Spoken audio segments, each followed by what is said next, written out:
ተሰድሮ በትዝታ ጠብታ ለሳቅና ለቁም ነገር ለጨዋታ ጠብታ ተሰድሮ በትዝታ ጠብታ ለሳቅና ለቁም ነገር ለጨዋታ እንዲሁ ጀመረች በሰላምታ ጠብታ ቲቪ መጽሔት ሶስተኛው አልማዝ የምትመጣ ድንገት የመጀመሪያ ስራ ራስ ቲያትር ላይ አባቴ ጀግናው ጀግናው ጀግናው ለአንድ ነገር እሰለፋለሁ ቢባል እነ ጓደኞቼ ነው ደጨና ኤልያስ ነኝ ያልኳት የማን ነው መርድ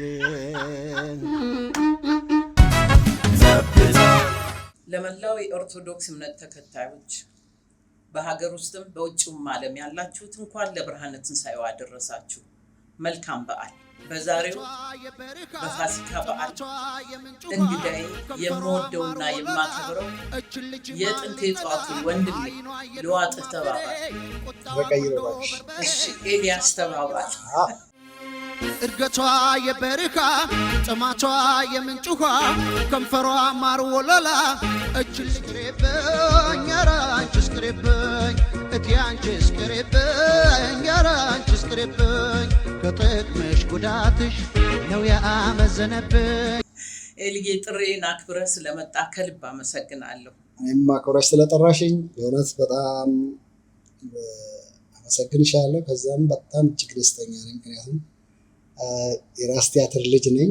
በራስ ቲያትር ልጅ እንደዚህ አይነት የኢንተርቪው እድል ሳገኝ በጣም ደስተኛ ነኝ። አመሰግናለሁ። እኔም ኤልያስዬ እንግዲህ ወደ ራስ ቲያትር ስለሄድክ ያንተን የድምጽ ብቃትና የማሲንቆ ጨዋታ የሁለቱን ጥምረት በተመለከተ ከራስ ቲያትሩ ጀምረን እስኪ ትንሽ እንጨዋወት። ገባ ችግር አለ? እሺ ኤልዬ ወደ ራስ ቲያትር እንዴት መጣህ? ኦኬ እንግዲህ በራስ ቲያትር እኛ ያው መቼም በፊትም ተናግሬያለሁ። እኔ ከጎንደር ልጅ ነኝ። በ8 ዓመቴ ነው ወደ አዲስ አበባ የመጣሁት። ግን የሚገርምሽ ነገር ይህም ማሲንቆ ጎንደር ጀምሮ የመጣው ይመስላቸዋል ብዙ ሰዎች። አይደለም።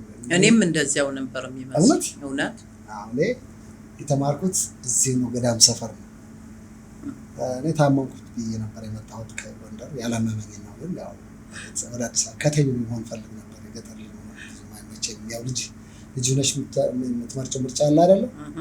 እና ብቻ እዛ እንደመጣሁ ሊመልሱኝ ሲሉ ይህ ምንም ችግር የለበትም የታመመም ሰው አይደለም ምናምን ብለው ሊመልሱኝ ሲሉ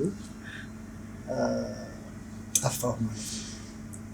ጠፋሁ፣ ገዳም ሰፈር ገባሁኝ። እዛ በቃ ሀስል እያደረኩ ምናምን ማሲንቆ የሚሉት ባልና ሚስት የሆኑ ሰዎች ነበሩ። እነሱ ማታ ዘፍነው ሲሄዱ እኔ ማታ ቀስ እያልኩ ማር ነበር ለማመድ። ከዛ እዛው ቤት ራሳቸውን አስወጣኋቸው ድምፅ ስለነበረኝ እዛው ችዬ። ከዛው እናንተ በቃ ሲዝፈን ተብዬ እኔ ድምፃዊነቱ ነው ወይንስ ማሲንቆ?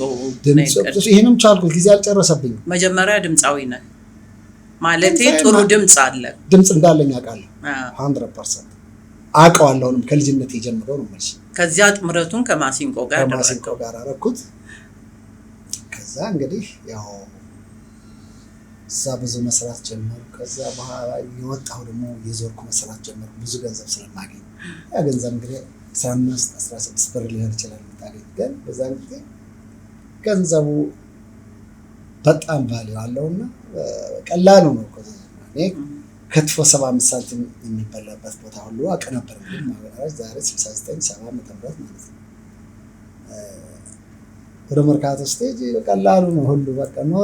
በእርግጥ ኑሮው እንዳሁኑ ይወደዳል ብለን ወይም ይረክሳል ብለን ባንልም በዛ ጊዜ ገንዘቡ ቫልዩ ነበረው። በቀላሉ ትኖር የነበረ፣ ገንዘቡን ለማግኘት ደግሞ ከባድ በቀላሉ ያው እንደ ሁኔታው ነው። አሁን ቁጥሩ በዛ እንጂ ዝሮ ያው ነው ማለት ትችላለሽ። ግን ይሁን ምክፋል ያው ከዚያ ተነስተህ ነው ወደ ራስ ቲያትር የገባው? እንግዲህ እዛ እየሰራሁ ቆየሁ።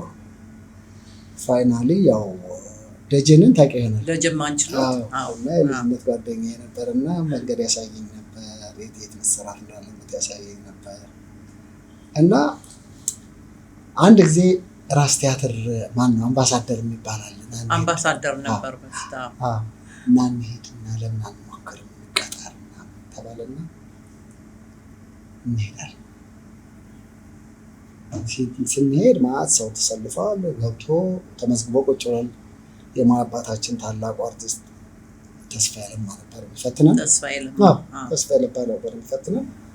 ታዲያ ወዲያው ዘፈን ተሰጠኝ። እኔ እንደ ጥላሁንን የሆነ ዘፈን ሞከርኩ። እንዳቅቤ ጥላሁንን ዘፈን ነበር ቻምቢ አሁን እየረሳሁት ነው ማለት የትኛው እንደሆነ ብዙዎችን ይጫወታለሁ እና ያን ዘፈን እንደ ቀስ ብሎ ነው የሚናገራል። ታውቂው ይሆናል ጋሽ ተስፋዬን። አዎ በደንብ አንተ እንትና ዘሄድና ተቀመጥ ለዋጥህ ነበር ከዛ ለዋጥህ ነበር ሰው ምን አይነት ስም ደግሞ ሄደው አሁን ብሎ ብቻ ህና ቁጭ ብላለኝ። ከዛ በኋላ እመላለሳለሁ ፈተናው እስከሚያልቅ እንጂ በየቀኑ ና ተብዬ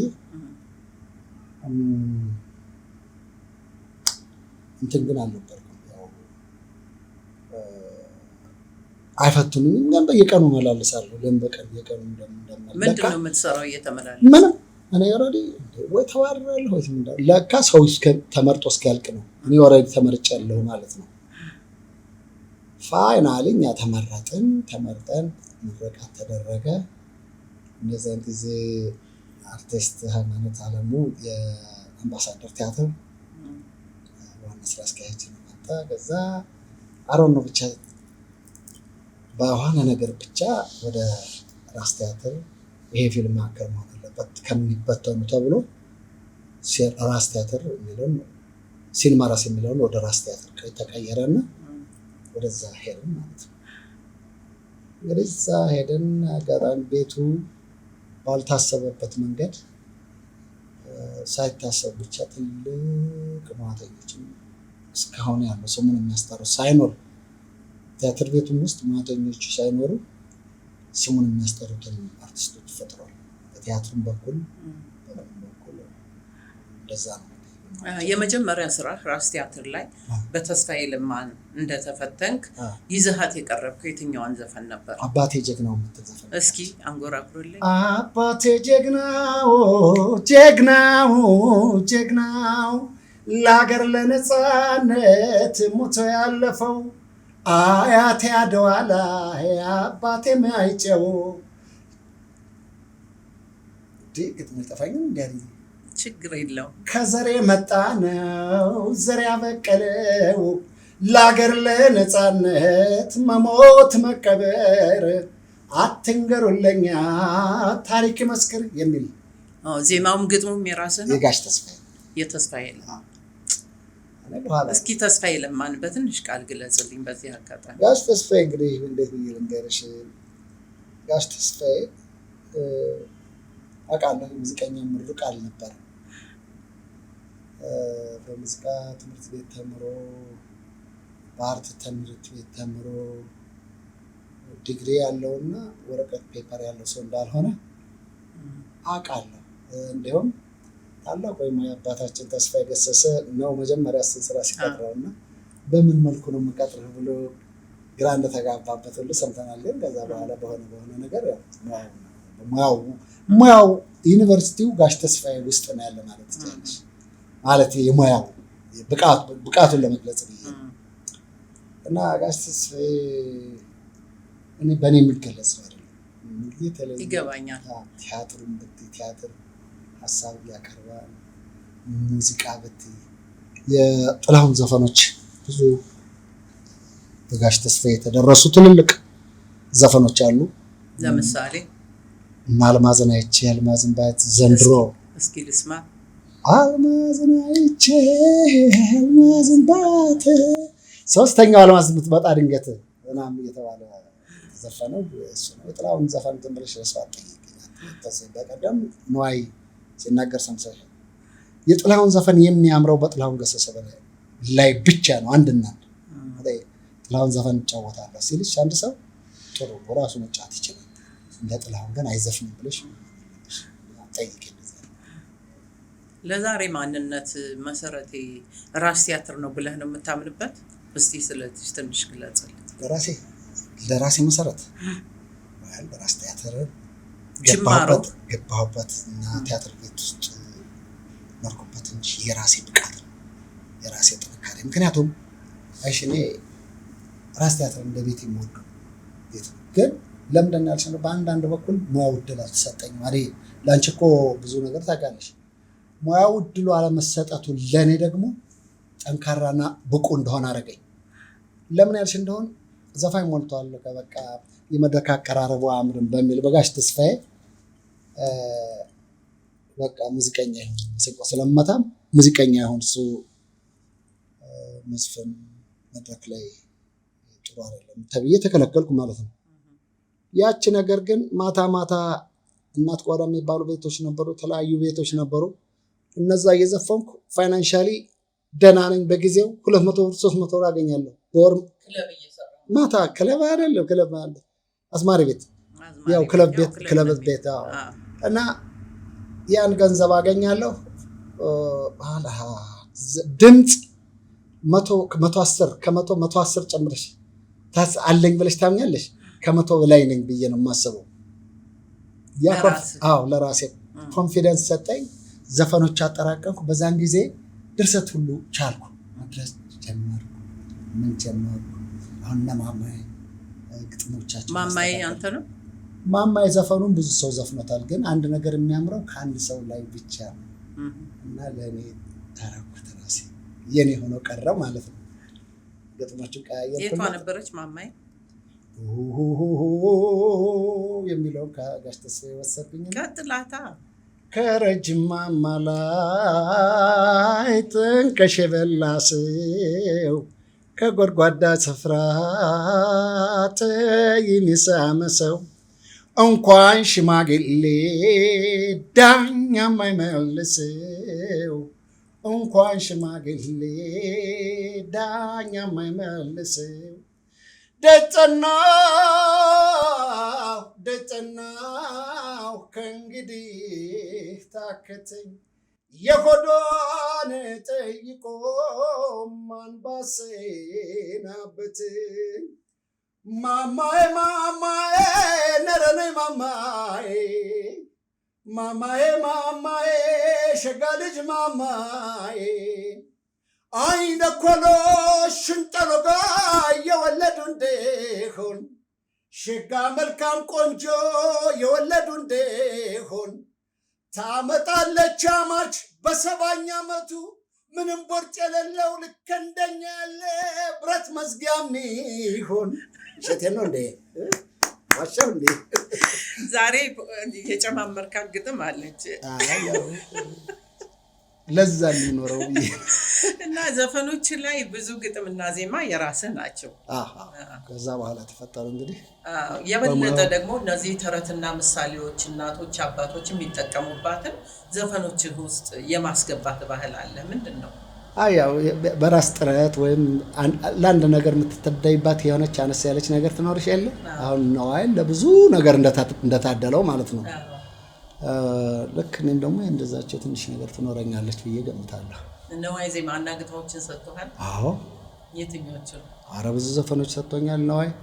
ሼበላ ከተወለደበት የሚል አሜሪካን ሀገር እያለሁ ከታወቁባቸው ዘፈኖች ተወዳጅ ካልጠፋ ባገሩ ለምርጫሽ ጀግና ስምህ ጥሩ አንቺም አፈሪም ማምረብሽ ጅብ እንዳያስፈላሽ ይቅረበሽ ሆዴ ጎራዴና ጋሻው እያልሽ እንዲህ የምትይበት አይነት ነው።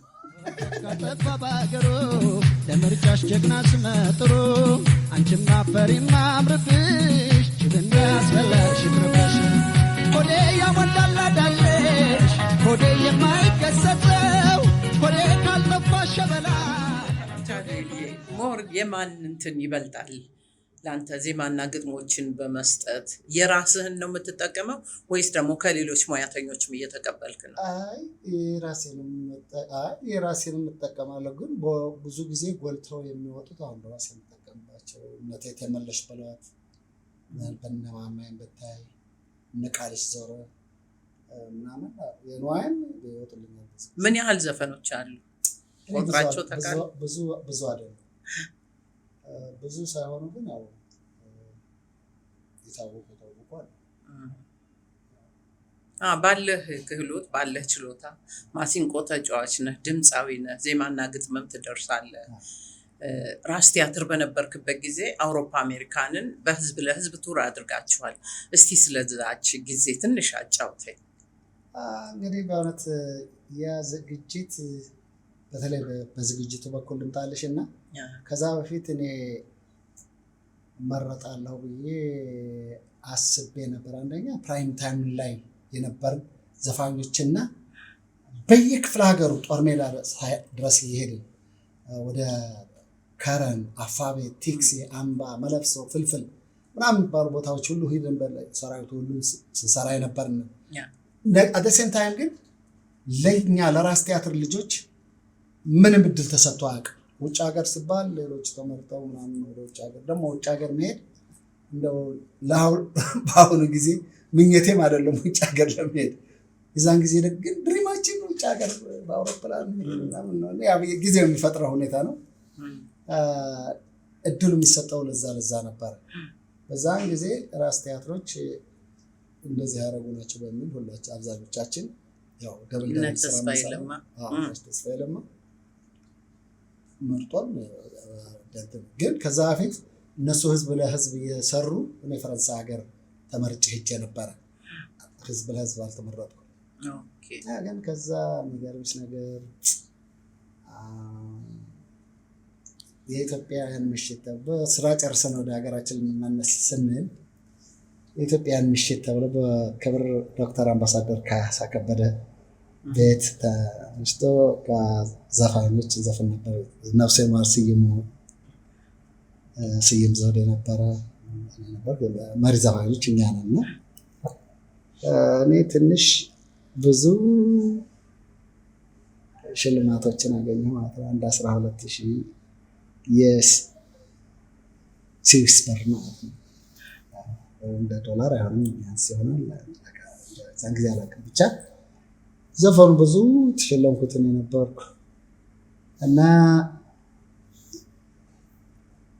እንትን ብለን ስራውን ጨርሰን እንትን ስንል አንድ ሀሳብ መጣልኝ ማለት ነው። እኔ አሁን ይሄን ልብስ ገዝቼ ልሄድ ነው። ይሄንማ ገንዘቡን አብረን ነው ገዝተን መሄድ ያለብን በሚል ገንዘቡን ለጓደኞቼ ለሁሉም እኩል እንድንካፈል አደረግኩ። አምባሳደሩን ሌላ ገንዘብ ሸለም እችን ይዘን መጣን። ያው በባህሪም በምንም ሰው ቢታመም ተብሎ ከተመለስን በኋላ ማሲንቆ የሚጫወታል ይዘፍናልም በሚል እኔ ህዝብ ለህዝብ ተጠርቼ እንድጨምር ተደረግኩ። ያን እድል ይዤ እንግዲህ በህዝብ ለህዝብ ከሄድኩበት በኋላ እንደው ስለ ስራው ሁኔታ እንጂ ስለገጠምን ደጋግመን ያልነው ስለሆነ ብዙ የሚያስፈልግሽ አይመስለኝም። ግን እኔ እስካሁን ድረስ እንዴት እንደዛ አይነት ዝግጅት እንዳልተዘጋጀ ግራ ነው የሚገባኝ። ቢሆንም በቀላሉ እነዛ በተለይ ፈጣሪዎቹም ታደሰ ወርቁ ታላቁ የሙዚቃ ሰው ሙላቱ አስታጥቄ፣ ተስፋዬ ለማ። ይቅርታ ኤልዬ፣ ስለታደሰ ወርቁ የታወቀ ኬሮግራፈር ነው። ብዙ ተወርቶለት አያውቅም። እስቲ ስለሱ ያለህን ትንሽ ነገር አጫውት። እንግዲህ ከታዴ ጋር አሁን እንዳላጫውትሽ ታዴን አይኔን የማውቀውን ያህል አንቺም ታውቂዋለሽ። ፕላስ ብዙ ስራዎችን ከሰራ በኋላ ከስራው እየወጣ ባለበት ጊዜ ነው ወደ ህዝብ ለህዝብ መጥቶ ሌላ ስራ እንዲሰራ የተደረገው እና ስለ ታዴ እኔ ብዙ ሰራቸው ስራዎች እንዳሉ አውቃለሁ። ግን ኢማጂን አረቄ ዝም ብዬ ልነግርሽ አልችልም። ዲቴል ብዙ የብሔራዊ ቲያትር ሰው ስለሆነ ናሽናል ቲያትር ኮሪዮግራፈር ነው እና የዛ ኃላፊም ነበር የቲያትር ቤቱ ሳይሆን የሙዚቀኞቹ የዳንሰኞቹ ምናምን ኃላፊም ነበር እና የተወደደና የተከበረ ሙያ ያለው ሰው እንደሆነ አውቃለሁ ታዴ። ከዛ ውጭ ግን እንግዲህ እነዚህ የሙያ ባለጸጎች ሶስቱም ማለት ነው ተስፋዬ ለማ፣ ታደሰ ወርቁ፣ ሙላቱ አስታጥቄ ሆነው ያን ሙዚቃ ኤልያስ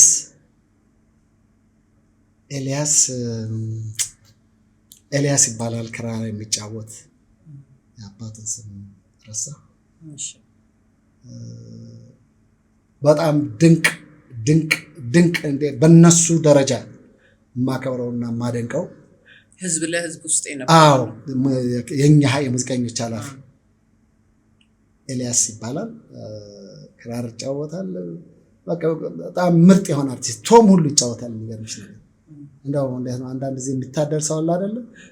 ሙዚቃ ቅንብርም ብትይው ምን የሀገር ፍቅር ልጅ የነበረ ነው። እንግዲህ አሁን ጊዜ ያው ሰውዬ የሚባለው ልጅ ስለነበር ሁላችንም በዛ ጊዜ እሱ ኤልያስ እጅግ የሚደነቅ ሙዚቀኛ ነው። እነሱ ሁሉ ነበሩና መጀመሪያ የተዋጣላቸው ኮሪዮግራፈሮች፣ የሙዚቃ ሰዎች፣ የዳንስ ሰዎች ናቸው የተሰለፉት። ምክንያቱም ሙላቱ አስታጥቄ፣ ተስፋዬ ለማ፣ ታደሰ ወርቁና ኤልያስ የሚባለው ያልኩሽ አሁን የአባቱን ስም ስለረሳሁ ነውና ኤልያስ ነው።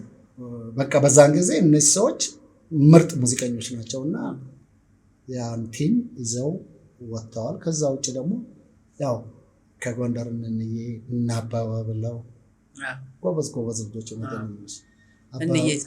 እንየታከለ አበበ ብለው ያው እንግዲህ እሱ ከጊዜ በኋላ ስራው ላይ ስለወጣ ነው እንጂ እንደ ምሳሌ የሚጠቀስ እጅግ ድንቅዬ አርቲስት ነው።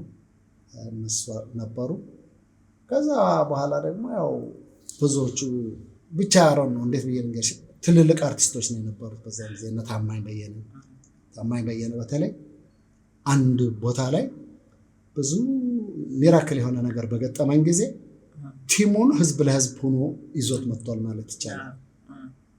እና በአንድ ቀን ልማን በቀረበት ጊዜ ተካ ድራመር ተጫዋች ሆኖ ታማኙ ሰርቶ በማየት ብቻ ለታማኝ እንደ አንዳንድ ሰው ይገርመኛል እንዴት እንደሚታደል። ታማኝ ያው ዘፋኝ አንለውም፣ የመድረክ አስተዋዋቂና ደንበኛ ኢንተርቴነር ነው። ግን ቲያትርም መስራት ይችላል። ምንም ነገር መስራት ሁለገብ ነው። ግን የሚገርምሽ ተባበል ሊሞተን ያሁን ቀድሞ ዘፈናቸው ብትይ አሁን አላቃቸው እንትናቸው ታማኝ ውስጥ ግን አለ ሁሉ የታሪክ ሶርስ ሞልቷል። ጥላሁን ገሰሰ ዘፈኖች አሉ። እሺ እሱ ታይ ለአንድ ጊዜ የቤተክርስቲያን ነው ለካቴድራል ገብርኤል ትሳትና እንትን ለማሰራት ብለን መዝሙር አዘጋጅተን ነበር። ሁላችን አቅቶን እኔ በተለይ በእውነቴን ነው በዛን ጊዜ ገጠመኝ ፈተና ነገርሽ አልችልም። ወደ ዘፈን ሊወሰድ ነው። ለእኛ ቅርብ ነው፣ ግን ታማኝ ግን ይችላል። አዎ እንደዚህ አታርገ። እንደውም አንድ ጊዜ ኤልያስዬ በአባታችን ኤልያስዬ ወደ እናንተው አትወሰደው እንጂ ተብያለሁ። ያው መዝሙሩን በምንዘምርበት ጊዜ ማለት ነው። እና ታማኝ በእያንዳንዱ መድረክ ላይ እንደዚህ ከበሮ እየመታ ምን እያለ ግጥሙን ነግረን ነበር። እኛ ግጥሙን እንዳንሳሳተው ስንዘምር ነው። እና እንደዚህ አይነት ነገሮች አስታውሳለሁ። ጥሩ ታማኙ ደግሞ አንድ ሙያተኛ ከአንድ መድረክ ላይ ቢቀር በማንኛውም አቅጣጫ ይሁን በማንኛውም ድምጻዊ በውዝዋዜ ታስገባለሽ በፈለገው ነገር ገብቶ የሚተካው ታማኝ ነበር። በምንም ታማኝ በቃ እንደዚህ አይነት ችሎታ ያላቸው ሰዎች የሱ ይለያል። የሚገኙ አይደሉም። እንዴት ነው እንደው በአጋጣሚ የሚፈጠሩ ናቸው እንጂ እንዲህ ሆነው ሰዎች አይፈጠሩም። ታማኝ በኮሜዲው ነው፣ በአስተዋዋቂነቱ ነው። ምን ታወጭለታለሽ? ድንቅ ነው። እሺ ኤልዬ፣ አንተ ደግሞ ሞር ከመድረኩም በላይ ደግሞ በብዛት ብዙ ክለቦች ውስጥ የመስራት እድል ነበረ። እስቲ እነዚያን በተመለከተ ምርጫህ ለምንም እንደሆነ እስኪ። ድሮ ነው? አዎ ድሮ። አሁንም ትጫወታለህ አይደል? አዎ ከድሮ እስካሁን ድረስ ያው እዚያው ነው ያለው አይደል? ከጥበቡ ፈቀቅ አትልም። አዎ ዘፈኖች፣ አዳዲስ ዘፈኖች አውጥቼ እንትን ለማለት አንደኛ ውጭ ያለው እድሉ ትንሽ ከባድ ነው። ግን ሰራ ነበር። ሌላ የቀን ሰዎች ሰራ ነበር። ዘፈን ሳገኝ ሰራ በዛ ነው ስለታ ነው ተናገር። እኔ እንኳን ብዙ ዘፈን ዘፍኛለሁ፣ ብዙ ነገር ሰርቻለሁ፣ ብዙ ድርሰት ሰርቻለሁ። በየነው ደባባው ተወለዱበት ሀገር ላይ ላወራ አልችልም። ያው የመኖሪያ ማይሃልና ያቅኛ ነው አይደበበን ሁልጊዜ ካፍ ላይ አታነሳው። ምንድነው ፍቅራችሁ? እስቲ ግለጽልኝ ስለ ወንድምነታችሁ። ዴይ ቱ ዴይ ያለሽ ኮሚኒኬሽን ነው እንጂ አሁን እህትና ወንድሞች አሉ። እኔ ግን እህቶችም ወንድሞችም በምንም ታምር ቢሆን እውነቴን ነው ለአንድ ነገር እሰለፋለሁ ቢባል ጓደኞቼን ነው የምመርጠው። ዘመድ የሚያስፈልሽ ጓደኝነት፣ አብሮ መኖር በችግሩም በደስታውም በጽውም በፍቅሩም እንጂ ስጋ ዘመድ ሆኖ ስጋ ዘመድሽ ስለሆነ ብቻ ዘመድሽ ሊሆን ይችላል። ያንን ተምሬበታለሁ። ስለዚህ እኛ በመጀመሪያ ደረጃ የራስ ቲያትር ልጆች የአንድ ቤተሰብ ልጆች አድርገን የምንወስደው ነገር አለ አይደል? አይ ነው አውቃለሁ። እና ራስ ቲያትር ሲባል በቲያትሩነት ልሱጥ ዘውገጠር ያለ ስምነት ላውገጻ ነዳዎች ተመስገን እና አይናለም ተስፋዬ እና ሀና ሌሎች እነ ዲማ ብዙ አርቲስቶች ተውበታል።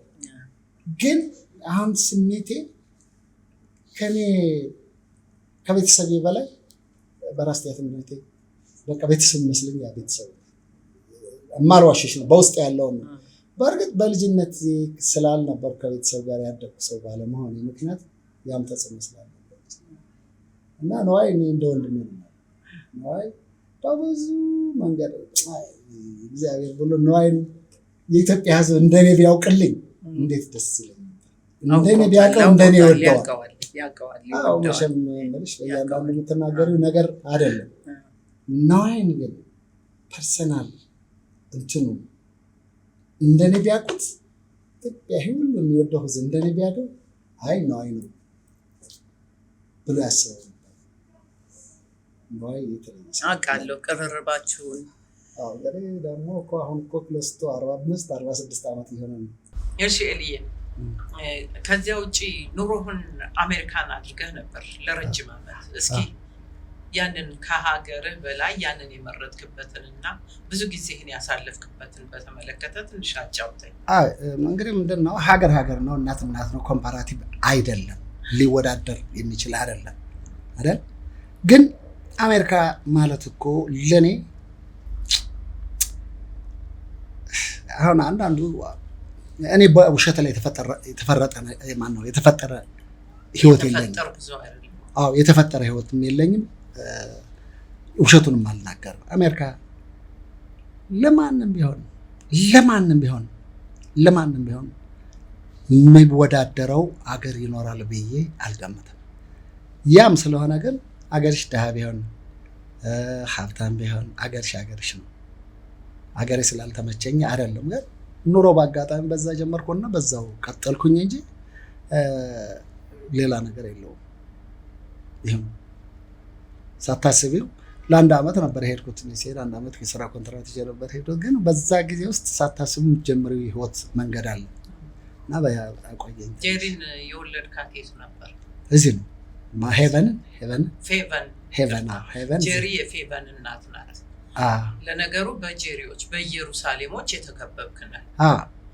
እንደገና እስኪ ስለሱ ግለጽልኝ። አጋጣሚዎች ናቸው እንግዲህ። እኔ የሚገርምሽ ነገር ከነሱ በፊት ኢየሩሳሌም ሄጃለሁ። 4 ነው የሚሆኑት። ኢየሩሳሌም ሄጃለሁ። ማን ናቸው ኢየሩሳሌም? የመጀመሪያዋ ባለቤቴ የልጅ እናት ነች። ኢየሩሳሌም ጀንበር ትባላለች።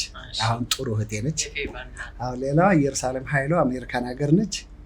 አሁን ደግሞ ኢየሩሳሌም ጸጋ እዚህ አብሬያት የምኖር አልሞስት ባለቤቴ ነች። ለ5 ዓመት አብረን ኖረናል። እየመረጥክ ነው ስም ወይስ አጋጣሚ ነው? እኔ እንጃ ይመቸኛል።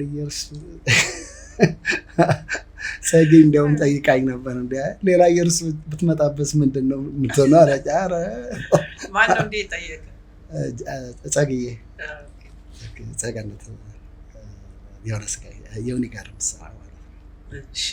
እሺ እኔ እናንተ መቼም አናውቀውም ጨዋታ ከጀመረ በዓልን አስመልክቶ እስቲ በየቤቱ ፏበትን የሚሉበትን የትንሣኤን በዓል አስመልክቶ ትንሽ አጫውትን በማሲንቆ።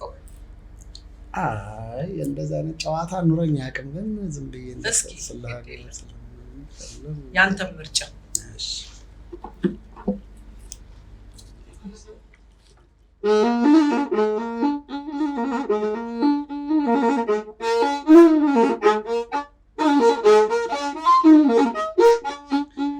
ወገን ዘመድን አሁን ብዬ እንደ ቀልዶት ይቻገርትዬ አይኔ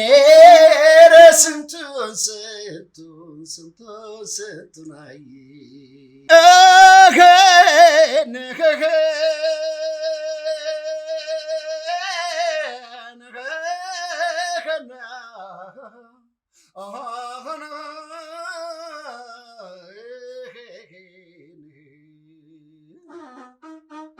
እኔስ በአሜሪካ የመኪናው ጩኸት የአምቡላንስ ብዛት ሲያስጨንቀኝ ከንጦጦ የሚመጣው እንጨት ተሸክሞ አህያው ናፈቀኝ።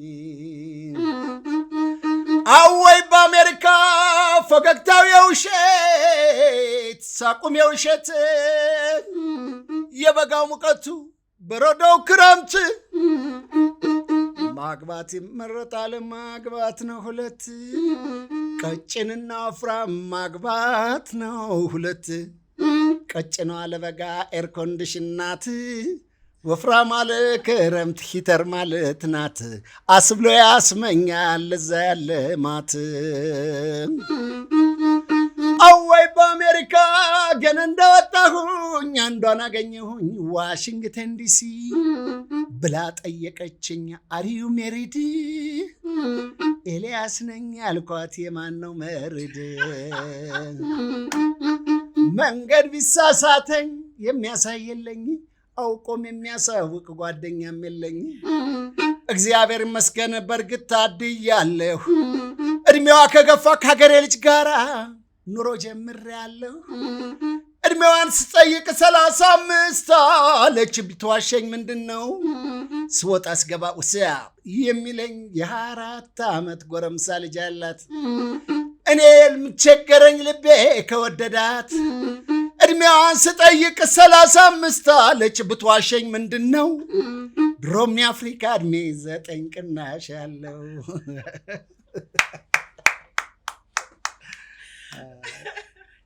እሺ በዚህ አጋጣሚ አሜሪካን ሀገር እያለ መቼም የቋንቋው ነገር ቶሎ መግባባቱ ስለማይመጣ እንደው በጣም የሚያስገጠመኛለኝ የምትለው ቋንቋን በተመለከተ አይ ይሄማ ኤቭሪዴይ የሚገጥምሽ ነው ግን እኔ በአጋጣሚ የሚገርምሽ ነገር እንዴት አይነት ስማርት ሰው እንደሆንኩ ለራሴ ይገርመኛል በሳይን ነው የምትነጋገረው በምልክት 5 ጊዜ በተወለድኩ ነው የምራየው እኔ ራሴን ሳስብ አይልሽ እንዴት አይነት ሰልፊሽ እንደሆንኩ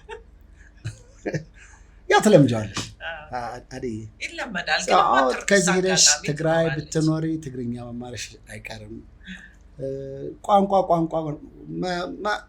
ቋንቋ አየሽ እንግሊዘኛን መናገር በእኛ ሀገር እንዴት ይታያል መሰለሽ እንደ እውቀት ምንጭ ተደርጎ ይታያል አይደለም ልክ እንደማንኛውም ቋንቋ ነው እንግሊዘኛ መግባቢያ ነው ስፔሻሊ አሁን ልጄ በጣም ይቆጫታል በኔ እንዴት እንደመጣች ምንም እንትን አትልም ነበር ሄቨን ማለት ነው ግን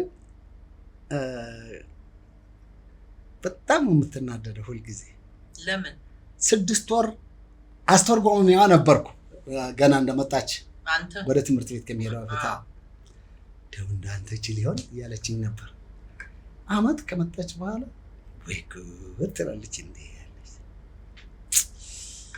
ወይ ጉድ እግዚአብሔር ምን አረጋው እንደዛ አይነት ነገር አሳየኝ አንተ አስተርጓሚ ነህ ነበር አሁን በለጠች አረ you work I work you think I bank ያል ገንዘብ እንትን ስትለኝ ገንዘብ ስጠኝ ስትለኝ ነበር ሰውዬ ረፈስ ማን ትለኝ ነበርና ስንት ልጅ ነው ያለ አንድ ማለት ያው ልጆቼ ብዙ ናቸው በእውነት ያሳደካቸው አዎ እና እነሱ ከልጄ እኩል ናቸው ለኔና ተስፋውን ኤልያስ ማርሴማ ኤልያስ ሰላም ኤልያስ አብርሃም ኤልያስ ሄቨን ኤልያስ የምታወቅ ሌላም ኤልያስ ሊኖር ይችላል እንግዲህ ልረሳ ሄቨን ኤልያስ 2 ልጅ ወልዳለች። 2 ልጅ ወልዳለች። አርስዬም 2 ልጅ ወልዳለች። 2 የልጅ ልጅ አለ። 4 የልጅ ልጅ አለ። 5 አክቹአሊ 5 የልጅ ልጅ አለ። አክቹአሊ 7 የልጅ ልጅ። አሜሪካን ሀገር ምን ያህል ጊዜ ኖርክ? አሜሪካን ሀገር እኔ እንጃ 30 ዓመት 30 ዓመት ረጅም ጊዜ ነው የቆየው። ረጅም ጊዜ ነው። ስለዚህ ሲቲዝን ነህ እንደው እሺ። አሁን በቀጣይ ከኤልያስ ተባባል ምን እንጠብቅ? ምንም በኪነ ጥበብ ዘንድ እንግዲህ ያው ከእግዚአብሔር ጋር ካለ አዲስ ስራ እየመምጣት ፈልጋለሁ። ብዙ ነገሮች ካገኘ ግን አሁን የሚገርምሽ ነገር ብዙ ስራ እንዳትሰሪ የሚያደርጉሽ ነገሮች አሉ። ለማየው ትንሽ የሚሰጥ ነገር ወረድ ያለ ይመስላል። በተለይ አንድ ቆሻሻ ያልሆነ ነገር ደግሞ መጥቷል። በእናትሽ ምቀኛ ኤአይ የሚባል ዘፋኝ ምን አድርጎ ዘፈናችን እንደሚጨፈጭፈው እኮ ብትሰሚ በጣም ነው የሚገርምሽ። እሱ ዜማ ሰርቶ ይሰጣል። ልክ አይደለም። ሙያው በትክክል የሙያ ሰዎች ይዘው ሲቀርቡ ነው። መድረክ ላይ ወጥቶ የማይሰራው ሰውዬ ምን በኮምፒውተር ይዘፍናልሽ ምን ያደርጋል? እና ትንሽ ይደብራል። ለሙያሽ ግምት እንዳትሰጪ ነው የሚያደርግሽ። እና እነዚህ ነገሮች ለነገሩ ያው አክሴፕታንስ አለ። ምክንያቱም ወርልድ ዋይድ ነው ቴክኖሎጂው። ካረጋችሁ በእኛ ብቻ የተጀመረ አይደለም። እኔው እንዳለው እንታገላለን። ስለዚህ አሁንም እየሰራህ ነው? እየሰራሁ ነው። ክለብ ነው የምትሰራው? ክለብ እሰራለሁ። እጅግ ኢትዮጵያ ውስጥ ነምበር 1 ከተባለው ቶቶት ሬስቶራንት እሰራለሁ። ከክለቡ የበለጠ እኔ ቤቱን እወደዋለሁ። እጅግ የላቀ ኢትዮጵያዊ ባህልና ድምቀት ያለው ቤት እንደው አድዬ መተሽ ብታየው አንድ ቀን ቤት ደስ ባለኝ ጋብዝሽና መጥተሽ ጋብዞኛል ስላለ እና እንደው ምቶች ቤት ነው። በቃ እኔ በጣም ነው ደስ የሚለኝ። እንደው ገንዘብም ስለሚከፈለኝም አይደለም ምንም አይደለም፣ ግን በቃ ይሄ ያደግንበት የቲያትር ቤት ነገር አለ አይደል? አሁን እሱን አናገኝም የለም።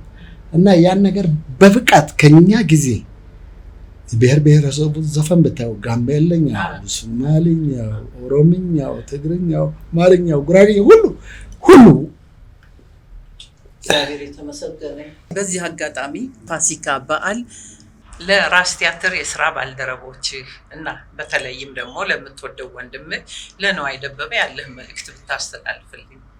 እንግዲህ ለነዋይ ደበበን ብቻም ሳይሆን ሁላችንም አለሁዋችሁ አይዟችሁ እያለ ላኖረን ታላቁ የኢትዮጵያ ሕዝብ እንኳን ለብርሃነ ትንሣኤው አደረሳችሁ እላለሁ።